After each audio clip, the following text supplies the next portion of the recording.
It's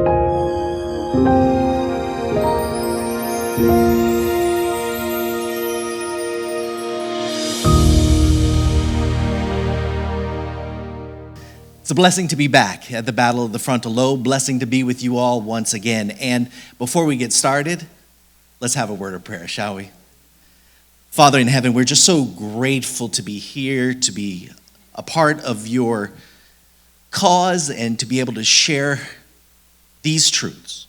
Father, I pray that you would just please bless us, come close to us, help our minds focus on you, and drawing nearer to you is our prayer in Jesus' mighty name.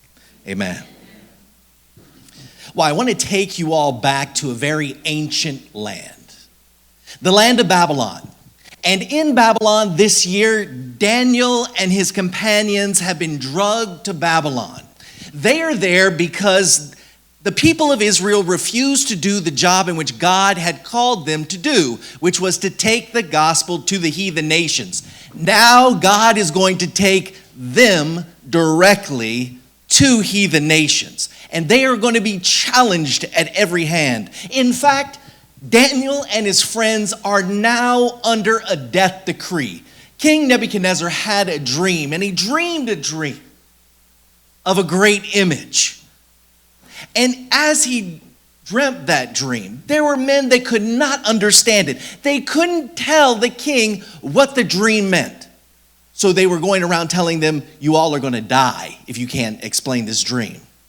So Daniel and his companions got together in a good old-fashioned prayer meeting and began to pray and to ask God for help, to intercede for them, to give them the blessings that they needed. And as they prayed, Daniel got an answer. Daniel went to the king and told the king, but there is a God in heaven that revealeth secrets, and maketh known to the king Nebuchadnezzar what shall be when? In the latter days. So this dream in which he had was a dream that would show down to the latter days. And now there are people who doubt Bible prophecy. What is the purpose of Bible prophecy? And as we look, Isaiah tells us what is the purpose of Bible prophecy. He says, remember the former things of old, for I am who? And there is none else. I am God, there is none like me, declaring the latter days, right? From the beginning, and from ancient times, the things that are not done.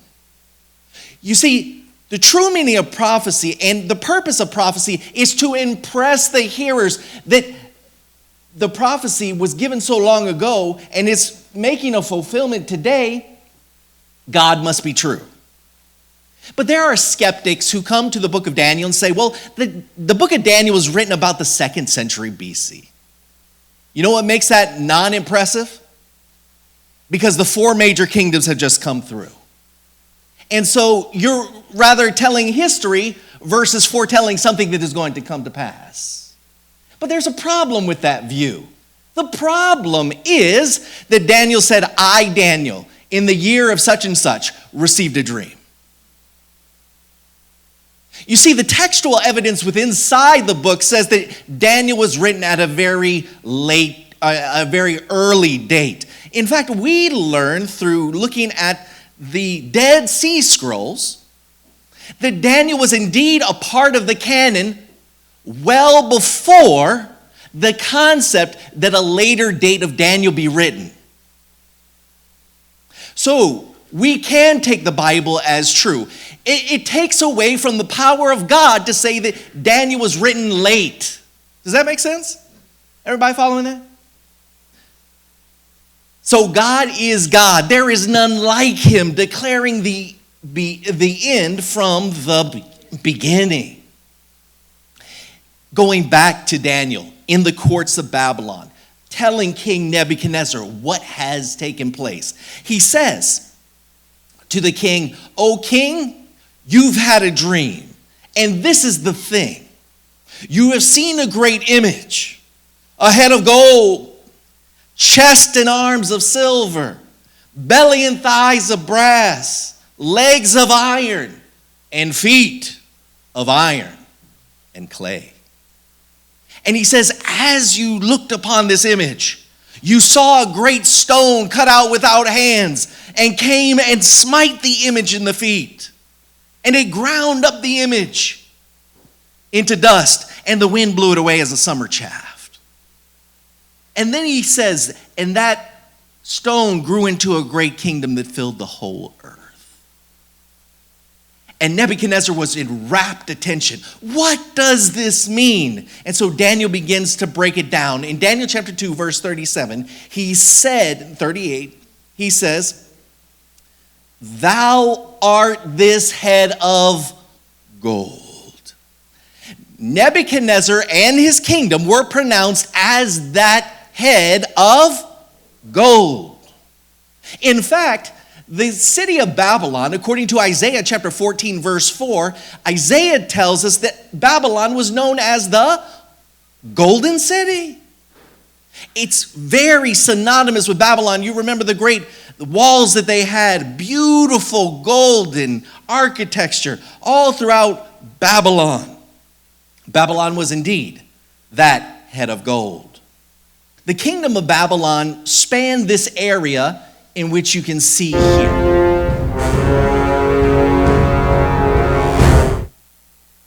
From 605, 606 to 539 BC. And they would rule the world for that period of time. Babylon was a sacral society.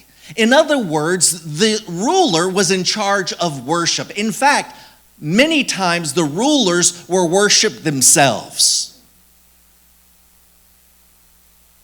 And so in a sacral society, you have problems in which the minority is persecuted for the majority. There is no liberty of conscience in a sacral society.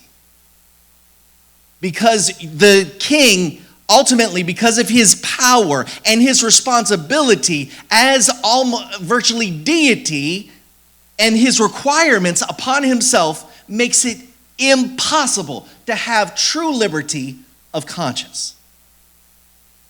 Take, for example, Daniel chapter 3, which happened under the reign of Nebuchadnezzar. You have Nebuchadnezzar, who was upset at the dream in which he was given.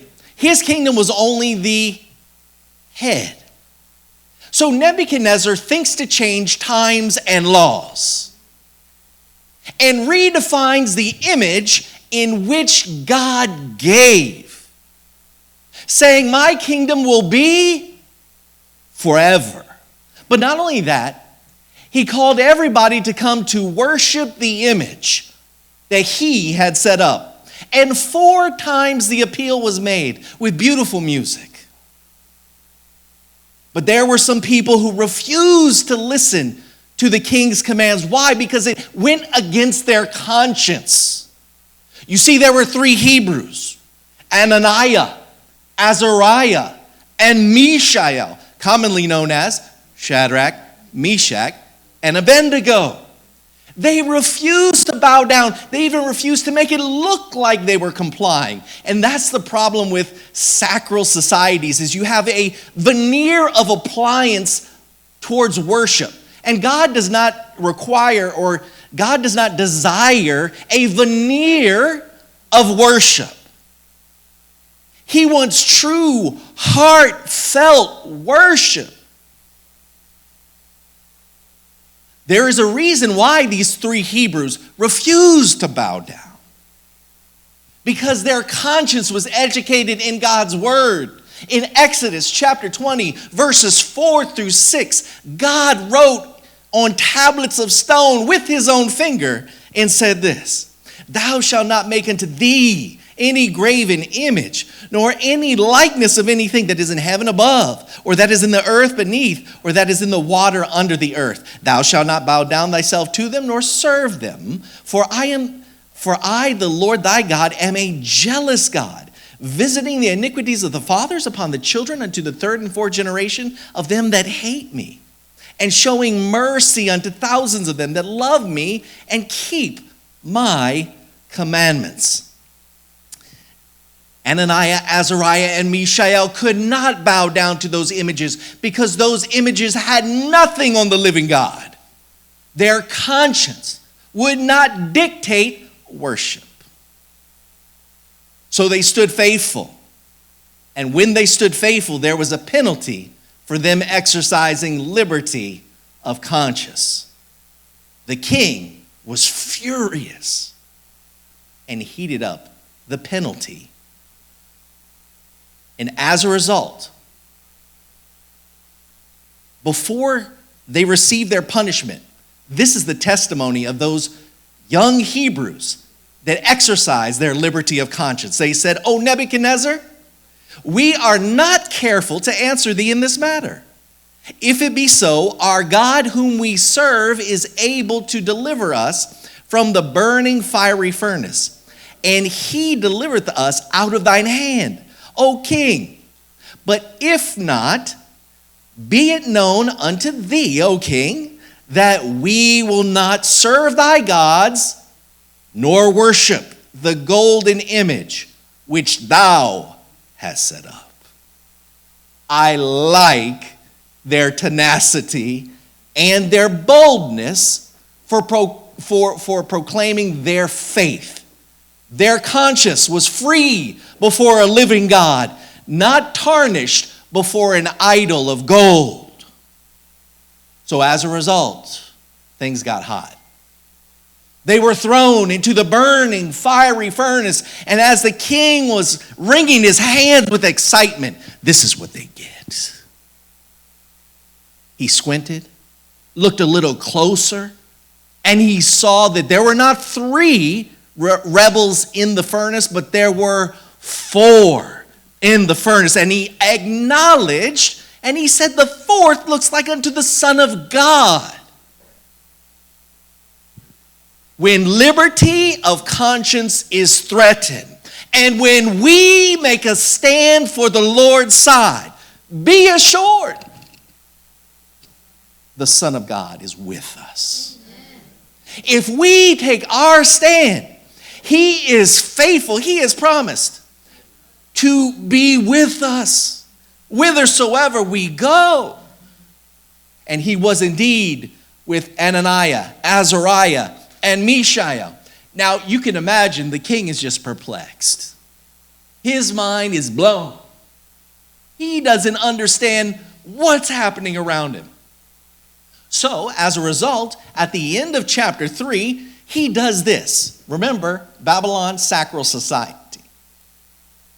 Daniel 3:29 says, "Therefore I make a decree that every people, nation, and language which speak anything amiss the God of Shadrach, Meshach, and Abednego shall be cut in pieces, and their houses shall be made a dunghill, because there is no other God that can deliver after this sort." Wow! Nebuchadnezzar the king declares the true God, and he makes a law to establish the worship of this God. That his name, the name of the God of gods, is not tarnished. Positive or negative? Negative. Absolutely negative. This is one of the first things that we see, forms of blasphemy laws in history that we see. What is blasphemy? Blasphemy is defaming a recognized deity or religion or religious vilification or insult or hate speech. This is something that will get you banned on YouTube or on Facebook, if it were back in the day. You see, blasphemy laws, no matter which God you're blaspheming, is a problem. Why? Because it violates liberty of conscience. And the God who we are revering is not reverenced by compulsion. Blasphemy laws, whether they're pagan laws, which Nebuchadnezzar gave as a result of worshiping the golden image which he set up, or whether it's a Christian blasphemy law, is equally wrong, because you can't compel the conscience and effectively worship. Because then you're not doing it. It's kind of like a parent who tells their child, okay, son, I want you to stay away from doing this. Refrain from eating these cookies. Because if you eat these cookies, I'm going to punish you. Well, the child just can't help themselves, right? So they go up, they take the cookies, and then the punishment is administered, and the parent shakes his head, similarly to how God shakes his head in the Bible and says obedience is better than sacrifice, or obedience is better than punishment. God wants a willing heart obedience from the conscience. John chapter 18, verse 34, Jesus said, my kingdom is not of this world.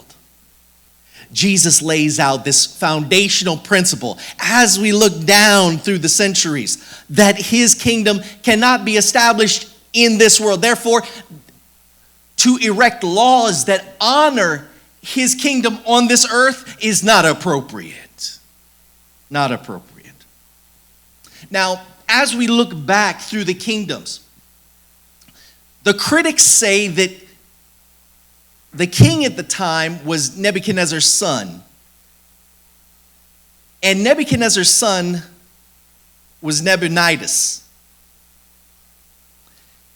And that he did not have a son that was in power, Belshazzar.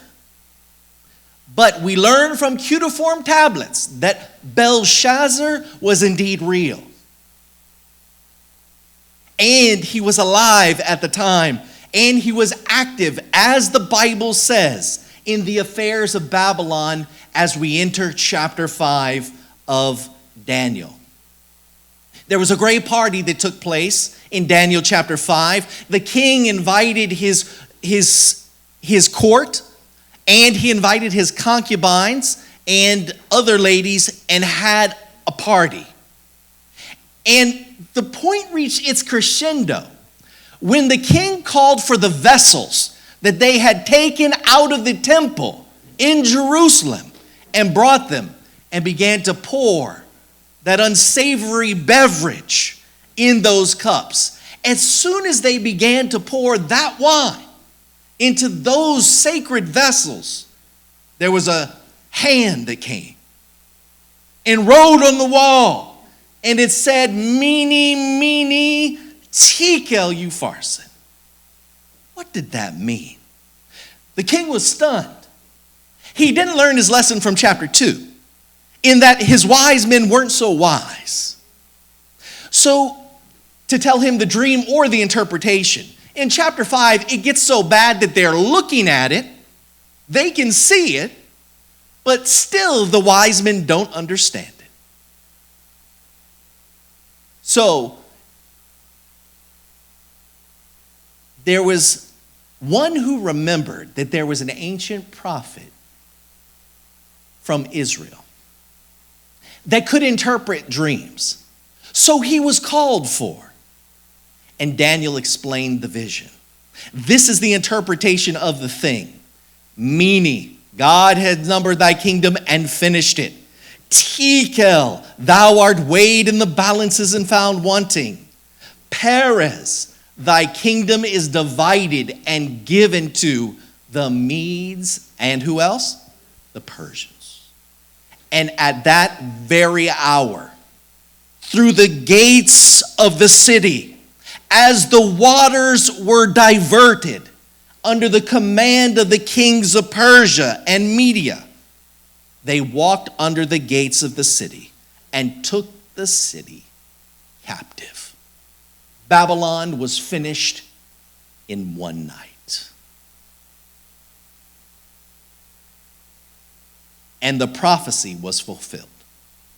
After thee shall rise another kingdom, inferior to thee. So we see gold is this grand metal over here, right? and it depreciated and is going down. There's an inferiority of metals. Is it getting softer or stronger? Stronger. Hardening as it goes down. Depreciating in value and morality through the kingdoms. The kingdom of Medo-Persia.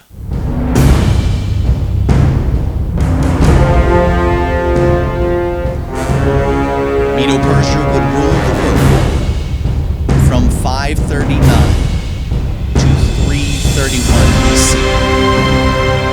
And on September 25th, the armies of the combined power of the Medes and Persians came and took the city of Babylon. And Daniel gives us a glimpse of something that we should see even today in our world. Daniel in Daniel chapter 10, the final prophecy in Daniel 10, there are 4 prophecies in Daniel. The first is 2. That's what we're studying today. Then you have Daniel 7. We'll talk about that more next battle. Then the third one is 8, and then the fourth one is, 8 and 9, and then the fourth one is 10 through 12. Daniel, at the beginning of the 4th vision, says that the Medes and the Persians were going at it. But somebody came, notice what it says, but the prince of the kingdom of Persia withstood me 21 days. But lo, who? Michael, one of the chief princes, came to help me, and I remained there with the kings of Persia. There is a battle going on behind the scenes. It's not just flesh and blood that is warring here. Daniel pulls back the curtain and says there are spiritual powers at work trying to encourage, helping, and facilitating God's will. Similarly, in Ezekiel chapter 28, Ezekiel talks about the king of Tyre. The king of Tyre, he starts talking about, goes through all of the things, and then when he jumps in 13, he says, but thou were in the garden of God. Every precious stone was thy covering. Who is he talking about? Yeah, Lucifer, Satan, that's right. It was Satan that was behind the king of Tyre. Here it shows, during the time of the Persians, that Michael was behind the kings of Persia. There was a goal that he had for the kings of Persia. And we see that through Daniel chapter 6. In Daniel chapter 6, we see another example that is given in a sacral society. Daniel is praying. And as Daniel is praying, there are some people that are watching Daniel. They're upset with Daniel because he seems to have the favor of the kings. And they said this to themselves in Daniel chapter 6, verse 5. We shall not find an occasion against Daniel, except we find it against him concerning what? The law of his gods. So they decided something very tricky. They decided to make one of those laws and cause Daniel, like Ananiah, Azariah, and Mishael, to have to go through that test of liberty of conscience. What would they do? What would he do? Daniel chapter 6 and verse 8 says, O king, establish the decree and sign the writing, that it be not changed, according to the law of the Medes and Persians, which altereth not. So the king signs a law that nobody is supposed to pray to any god but the Persian god, and his representative, the king. Again, sacral society, king dictating worship. So Daniel, does he change his practice at all? Daniel's praying. And he continues to pray. As a result, those men go back. Hey, king, you know what he did? He's there at his window again, beseeching this God. They throw Daniel in the lion's den. But God again sends help. An angel stays the mouth of the lions, and Daniel is at peace. Again, like Nebuchadnezzar, after Daniel is saved, King Darius does this. I make a decree that in every dominion of my kingdom, men tremble and fear before the God of who? Daniel. For he is a living God and steadfast forever, and his kingdom, that which shall not be his kingdom is the one shall not be destroyed, and his dominion shall be even until the end. Again, you have an emperor or a king who is making a decree declaring what should and shouldn't be done in which matters? Matters of conscience, of religion. Positive or negative? Negative. Enter Artaxerxes, king of Persia. Artaxerxes is one of three kings. As the Persians come into power, and as Michael is behind the scenes working to bring about circumstances in the kingdom, Artaxerxes signs a decree in his 7th year. According to Ezra chapter 6, there were 3 decrees under the prophesying of Haggai and Zechariah. It was the commandment of the God of Israel, according to the commands of Cyrus and Darius and Artaxerxes, to come back and to restore and rebuild Jerusalem. Now, when the king makes this commandment, he is bringing back 2 things. He is bringing back the civil aspect of Israel, and he's bringing back the religious aspect of Israel, so that they now again can practice according to the dictates of their conscience. They can start sacrifices to God once again under the Medes and the Persians. So we see this struggle going on between true worship and false worship happening. Daniel then says in Daniel chapter 2 verse 39, and another third kingdom of brass shall bear rule over all the earth. Now we have seen through the prophecies of Daniel so far, we have seen Babylon, we have seen Medo-Persia. That brings us down to 331 BC. And in 331 BC, there is another kingdom that would come up. What does the Bible say that kingdom is? Daniel chapter 8, verses 20 and 21. And the ram which thou sawest, having horns, are the kings of Media and Persia. Then that rough goat, 2 animals going head to head.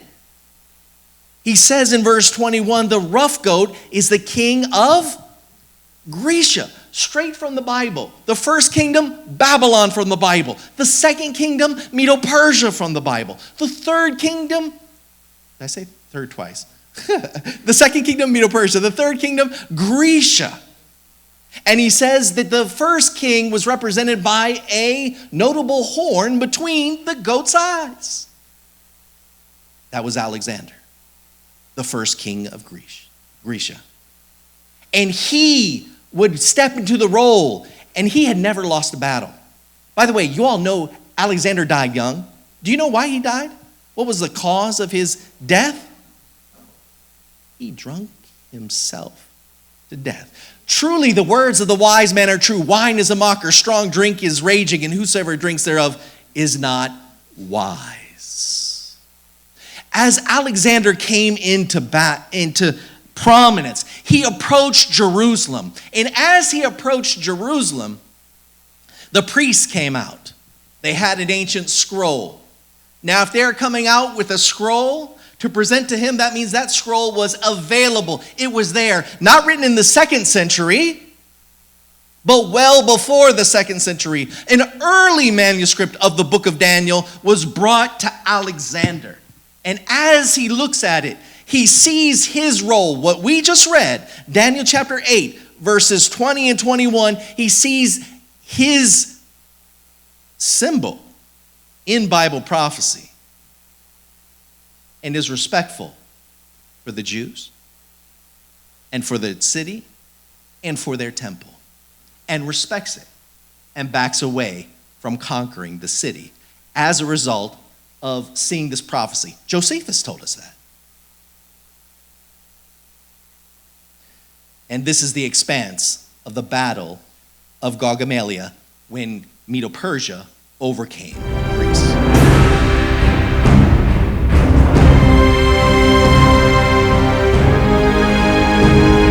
And Greece would take its role on the world stage from 331 BC to 168 BC.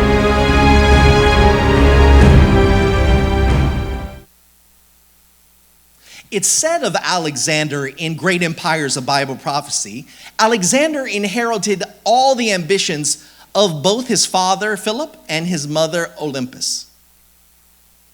While the ambitions of either of these were a sufficient portion for any human being, indeed it was more than sufficient for human beings, for each of them aspired to deity. You see, each one of these kingdoms aspired to deity as we're marching down through the kingdoms. After Alexander would expire at his own hand, drinking, 4 of his generals would stand up: Cassander, Lysimachus, Seleucus, and Ptolemy. Cassander and Lysimachus were on the western side of the empire that we just saw, and you have Ptolemy taking the south of Egypt and Seleucus taking the north. And this battle between the north and the south would continue through the prophecies of Daniel chapter 11 as well. And God said through Ezekiel this about the kingdoms in which we just studied: I will overturn it, and it shall be no more until he come whose right it is that I will give it him. The good news is Bible prophecy has fulfilled. Babylon overturned. Medo-Persia overturned. Grecia overturned. There is coming a kingdom, he says, that shall not be overturned. Next time we pick it up, we're going to look at his kingdom and when it came and what it's going to do. By God's grace, friends, like Daniel, I pray that we are going to take our stand not on the side of leaders who have political aspirations, but we will take our stand on the Lord's side. Take his prophecies and believe them, that they are true. Daniel, after he spent his whole life in the service, pretty much, he was a teenager when he went to Babylon. He spent his whole life surrounded by pagan influences. But he was a mighty rock who stood for the right, though the heavens fall. Is that your desire this afternoon?